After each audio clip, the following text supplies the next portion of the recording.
আপনাদের কাছে আমার অনুরোধ থাকবে, আগামী 11ই ফেব্রুয়ারি বিকাল থেকে 12ই ফেব্রুয়ারি নির্বাচনের ফলাফল ঘোষণা না হওয়া পর্যন্ত আপনারা সতর্ক সজাগ থাকবেন, কেউ যেন ভোট চুরি করতে না পারে।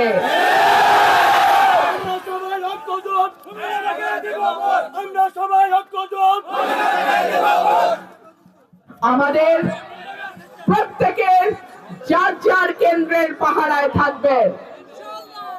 আপনার একটা ভোট আপনার ভবিষ্যৎ, পরিবারের ভবিষ্যৎ, এলাকার ভবিষ্যৎকে নির্ধারণ করবে। সুতরাং এত বছর পর নিজের পছন্দের প্রতিনিধি নির্বাচনের যেই সুযোগ এসছে, এই সুযোগকে কোনোভাবেই হেলায় হারাইতে দেয়া যাবে না। প্রিয় ভাইরা আমার, আমি আর লম্বা কথা বলবো না।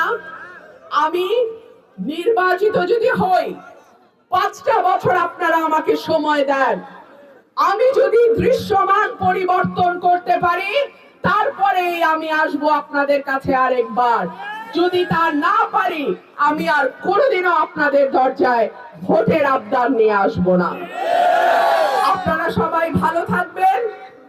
আপনাদের সঙ্গে দেখা হবে হাসমার্কার বিজয় ইনশাআল্লাহ।